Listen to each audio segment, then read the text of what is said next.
Ich war wieder mal im Lieblingsladen und wir machen wie vor längerer Zeit mal einen Zumstein-Haul. Was habe ich gekauft? Also eigentlich war nicht die Idee, dass ich etwas kaufe, sondern ich war bei einem Kollegen dort, der sich etwas gekauft hat, aber irgendwie hat sich so das eine zum anderen gegeben und irgendwie habe ich jetzt auch gleich so eine Tasche da. Ich glaube, so läuft auch, wenn andere Leute Kleider kaufen. Eigentlich kann ich noch ein bisschen schauen und dann hat man gleich neue Kleider.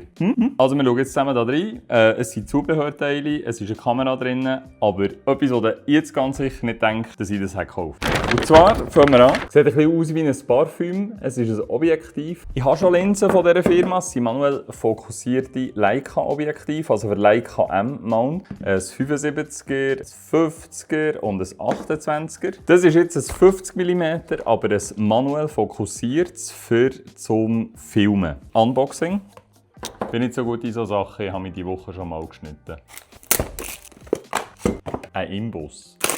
Ich habe früher immer gemeint, so Drittanbieterhersteller können das nicht so gut. Das ist echt mega dämlich von mir. Aber ja, tatsächlich das Gefühl, das sei so. Was ich mit dem mache, zeige ich in einem anderen Reel, weil sonst geht es hier wieder viel zu lang und wir haben ja nur 3 Minuten. Und wir machen weiter. Wieder mal ND-Filter. Ich weiss, das findet ihr nicht so spannend, aber die braucht es halt echt. Die sind wirklich wichtig. Beispielsweise habe ich hier für mein Anamorphic-Objektiv auf der C50 im Moment kennen.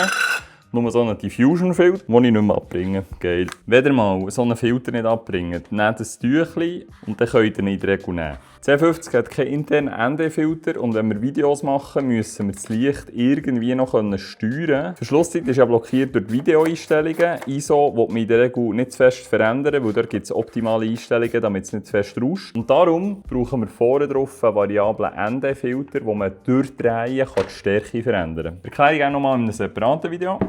Und wir kommen zum nächsten. Ja, da ist jetzt nochmal ein ND-Filter drin, aber ihr müsst noch mal schnell reinziehen, wie riesengroß das ist. 105 mm, das Ding ist riesig.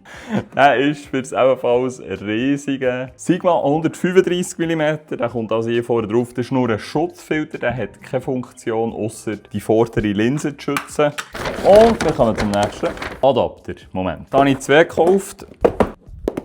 Also Typok über das Verpackungsdesign müssen wir noch ein bisschen reden. Noch mehr Imbusschlüssel und Schrübeli. Also sehr unspektakulär. Es ist ein Adapter, wo ich M-Linsen auf zum Beispiel Nikon oder Canon und so weiter adaptieren kann. Weil das Objektiv hier, genauso wie die hier, das ist M-Mount. Typok hat sich entschieden, eigentlich als ihren Hauptmount den Leica M-Mount zu brauchen. Jedenfalls kann man mit dieser Linse und diesem Adapter eigentlich auf jede erdenkliche Kamera. Das ist cool.